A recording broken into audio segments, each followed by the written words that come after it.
No, I'm no. interested though. You came to the UK, you came to the Isle of Yeah, Wight. You said yeah. initially that you left with barely anything, a suitcase. Literally a suitcase. So We bought. what did that look like? Where did you like live? Like how did your parents get you back on your feet? Yeah.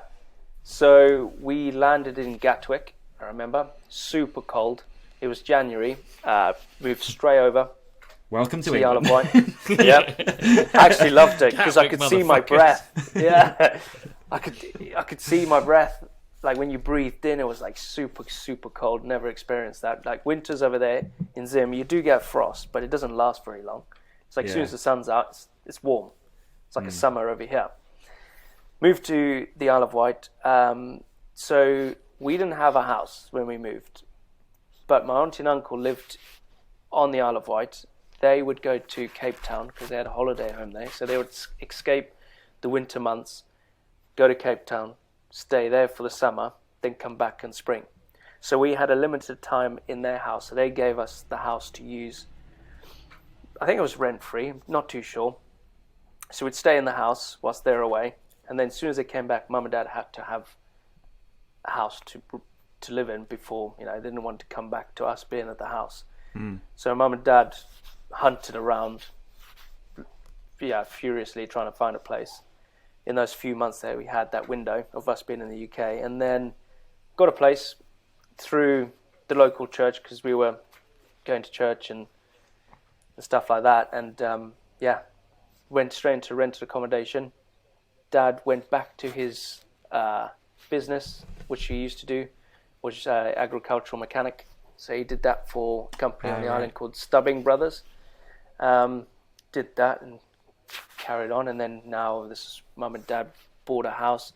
I think we moved 3 times. So we went 1, 2, 3, 4, 5 times we moved on the island, and Mum and Dad are still in that same place. Yeah. That must have been tough, man. Can you imagine? Yeah. Coming to a Imagine new that country being Mum with and nothing. Dad. Yeah, with 3 kids, and like you don't have a house. Mum and Dad hasn't got a job. What are the kids going to go to school? We didn't go to school for months because we were in a bit of a weird lull between, I don't know, it's not seasons, but terms of a year. Okay. So, yeah, it was weird. So I My guess sister, that's you now, isn't it? You've got 2 children now. So it's like the thought of just like being in, like having a suitcase and just going somewhere now. imagine leaving the country. But the thing is, like, you're coming from Zimbabwe. You didn't have much. You had loads when you were there because you were quite comfortable. Big farm, doing well, doing this, but it's good over there. That money doesn't correlate to being good over here. Right. It's like Right. you would be okay if you would come on a holiday, but to just pack up and leave, you're like Yeah. nothing. Yeah. Mum and Dad did ship over like a small container of stuff that they really, really wanted, but the rest sold or crazy. given away or Super Crazy. interesting. It is. That's crazy. It is. It's hard to even put yourself in that position of or even imagine what that would be like. I mean, like you said, Ollie, imagine uprooting now and taking your kids and Yeah. So far, you've managed to make me feel very uninteresting. Like my life's just like so. It's good, dude. It's good. It's good to. Yeah, it's good to learn about that stuff because I just compare it and I just think I've just been in the same place. I think it's so cool to move around. I always loved the idea of it when I was younger. Same. Yeah, definitely. we moved around. It's We very moved to different. Mozambique. Oh, really? Yeah. Yeah, we moved to Mozambique. Dad got a job in Beira, so one of the major cities on the coastline, Indian Ocean bit, with a family friend in the shipping industry. Helped him set up something at one of the ports, and then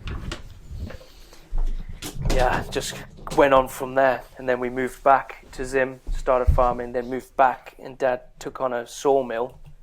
Yeah. And started cutting down timber, but that actually went south big time because Mozambique is a bit corrupt as well. Not bit, is corrupt. But the trucks would get kind of taken, so all the lumber would be like poached so it wouldn't go to the market. It would just get, so it would lose money.